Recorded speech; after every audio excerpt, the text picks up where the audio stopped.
descontei na base de 10 salários mínimos. E aí, quando veio, vamos dizer, o benefício, 7 salários mínimos e meio, o equivalente. Hoje eu recebo 3 salários mínimos e meio. Isso eu não entendo essa matemática. Descontei sobre 5 salários mínimos, não ganho nem 2. Na hora de descontar, todo mundo sabe descontar, mas na hora de nós recebermos, a gente não recebe nada. E a gente vai reclamar com quem? Não tem com quem você reclamar, que a gente reclama e não adianta. Eles têm histórias de vida muito diferentes, mas reclamações bem parecidas. O sonho de uma velhice tranquila ficou pelo caminho.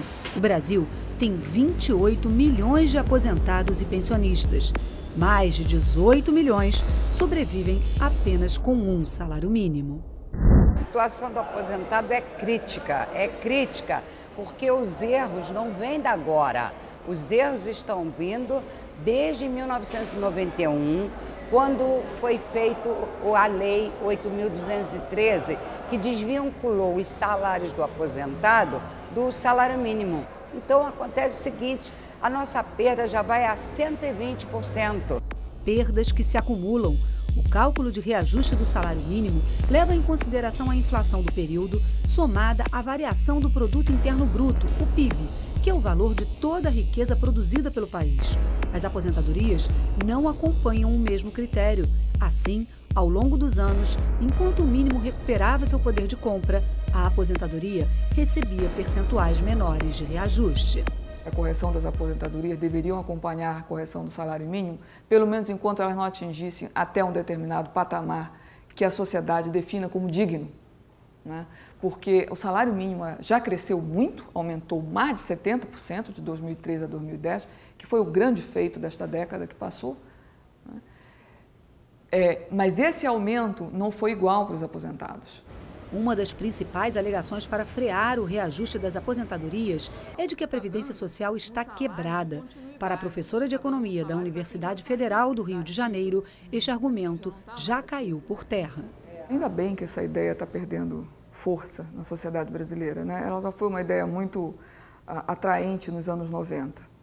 Mas nos anos 2000 e nessa outra década que está se iniciando agora, perdeu o fôlego, porque é óbvio que durante todos esses últimos quase 10 anos que nós passamos aí, né, esse sistema gerou superávites enormes como nunca se viu, né, jamais se viu antes, né? Então, em 2007, por exemplo, esse superávit do sistema de seguridade social foi de 72 bilhões e 800 milhões de reais. Em 2008, foi de 64 bilhões e 800 milhões. Em 2009, foi um ano de crise no Brasil e no mundo, né?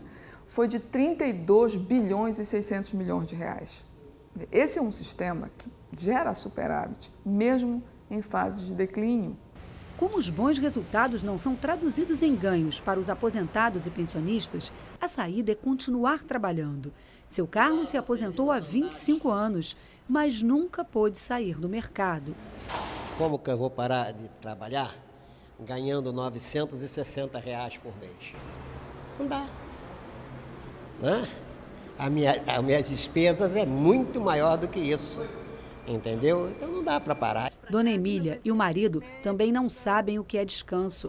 Se nós não trabalharmos, a gente não come. Só vai comprar remédios e pagar plano de saúde, só para isso. E o resto? O resto, José Carlos aprendeu a resolver com muita criatividade. A gente tem que fazer um milagre, né? Malabarismo para a gente conseguir pagar as contas. Essa política do governo realmente está achatando o aposentado cada vez mais, né, no momento mais difícil, que é quando a gente está com a idade avançada. A idade é justamente uma preocupação. A população brasileira vem envelhecendo. A expectativa de vida aumenta, o que é uma ótima notícia. Mas se no passado o período de pagamento de benefício para os aposentados se limitava a poucos anos, a tendência é de que esse período seja cada vez mais ampliado. O certo é que essa mudança no perfil da população já levou à criação do chamado fator previdenciário, uma fórmula que leva em conta o tempo de contribuição do trabalhador, sua idade e a expectativa de vida dos brasileiros no momento da aposentadoria. Assim, quanto menor a idade na data da aposentadoria e maior a expectativa de sobrevida, menor o fator previdenciário e, portanto, menor o benefício recebido. Quanto mais velho e quanto maior for o tempo de contribuição do trabalhador, maior será o valor da aposentadoria. Para que não sejam criadas outras regras que retardem a aposentadoria e o pagamento do benefício seja garantido, a professora aponta a saída. Nós temos que ter uma obsessão, aumentar o nível de emprego formal, porque são os trabalhadores do mercado formal que irão contribuir para que aqueles que estão já aposentados possam ter uma renda que lhes dê bem-estar. E mais do que isso, universalizar essa renda, não é? Então, quanto maior for o nível de emprego formal, melhor você vai fazer o equilíbrio financeiro desse sistema. Outra coisa, é preciso investir em produtividade, em ciência, em tecnologia. Se a produtividade aumenta e o nível de emprego também aumenta, nós vamos ter menos trabalhadores ativos, mas que serão muito mais produtivos e terão uma renda mais alta e contribuirão com muito mais. Essa relação produtividade, salários formais e arrecadação tributária, essa equação é fundamental para você dar solidez para um sistema de previdência social. Nada arrecada mais nesse país do que a Previdência, do que o INSS. Se esse dinheiro for colocado de uma forma bem correta, para aquele arrecadado, com a finalidade de arrecadação que ele tem, não vai faltar dinheiro para a aposentadoria nunca. Mas para evitar novas perdas e continuar na briga pela recuperação do valor das aposentadorias, os aposentados se mobilizam. No Congresso, há anos, tramita um projeto de lei do senador Paulo Paim, do PT do Rio Grande do Sul, que prevê a recuperação do poder aquisitivo que as aposentadorias e pensões tinham na época de concessão do benefício. Mas a dificuldade é conquistar o apoio dos parlamentares. Existe o medo do deputado federal se indispor com o governo, porque ele perde benesses, muitas. Então, o que acontece? É o medo deles, eles têm medo de perder os benefícios. Para remar contra essa maré, é preciso mobilização, uma luta que deveria contar com o apoio de todos, inclusive de quem continua na ativa. Que o trabalhador novo e aquele que já está próximo da aposentadoria, às vezes não enxerga, né, que ele amanhã vai estar nessa condição de aposentado e que o aposentado já teve algum tempo atrás na condição dele. Enquanto ele está trabalhando, é a hora de lutar para garantir esses direitos, né? Porque o aposentado tem mais dificuldade com isso. Eu faço até um apelo aos aposentados para não ficar só na pracinha e juntar-se a nós, né? Porque unido a gente vai conseguir conseguir um dia melhor para a gente. Realidade melhor para quem ajudou a escrever a nossa história. A riqueza não se constrói de uma hora para outra.